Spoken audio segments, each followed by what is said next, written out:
ভারতের তথ্য প্রযুক্তির রাজধানী খ্যাত বেঙ্গালুরু ব্যস্ত এক মোড়ে ছুটে চলা মানুষের ভিড়ের মাঝেই দেখা মিলল এক প্রাক্তন ব্যাংক কর্মীর। পাশে রাখা একটি ব্যাকপ্যাক, হাতে একটি চিরকুট, তাতে লেখা 14 বছর ধরে ব্যাংকে চাকরি করার পর এখন বেকার আমি, থাকার জায়গাও নেই, চাই সাহায্য। তার পাশে একটি ছোট কাগজে কিউআর কোড ছিল, সম্ভবত ডিজিটাল অনুদানের জন্য। ভারতীয় সংবাদ মাধ্যম এনডিটিভির প্রতিবেদনে এ খবর জানানো হয়। এই হৃদয় বিদারক দৃশ্যের ছবি সম্প্রতি সামাজিক যোগাযোগ মাধ্যম রেডিটে শেয়ার করেন এক ব্যবহারকারী। তিনি লেখেন, বেঙ্গালুরুর এক সিগন্যালে এই মানুষটির সঙ্গে দেখা হলো।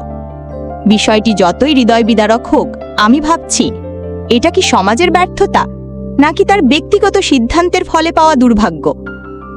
রেডিটের ওই পোস্টটি দ্রুত ভাইরাল হয়ে যায় এবং ব্যবহারকারীদের মধ্যে মিশ্র প্রতিক্রিয়া দেখা যায়। কেউ সহানুভূতি প্রকাশ করেন, আবার কেউ সমালোচনাও করেন। বলেন, এটা কি ব্যক্তিগত সিদ্ধান্তের ফল নাকি গোটা সমাজ ব্যবস্থার ব্যর্থতা। একজন ব্যবহারকারী লিখেছেন, আমাদের দেশের কঠিন বাস্তবতা হলো আমরা কলেজ থেকে পাশ করা শিক্ষার্থীদের 1% জন্যও চাকরি দিতে পারি না। আরেকজন মন্তব্য করেছেন, তিনি কি শারীরিকভাবে অক্ষম? যদি তাই হয়, তার প্রতি আমার সহানুভূতি। যদি না হন, তবে বেঙ্গালুরুর মতো শহরে একজন তরুণ মানুষের ভিক্ষা চাওয়ার কোনো অজুহাত থাকতে পারে না। এখানে কাজের অভাব নেই, যদি কাজ করার ইচ্ছা থাকে। হয়তো খুব বেশি বেতনের চাকরি নাও হবে, কিন্তু একজন মানুষের বেঁচে থাকার মতো উপার্জন সম্ভব। হ্যাঁ, জীবন কঠিন এবং অনেক সময় অবিচারও করে, কিন্তু দাঁড়িয়ে লড়াই করতে হবে। অন্য কেউ এসে সাহায্য করবে না।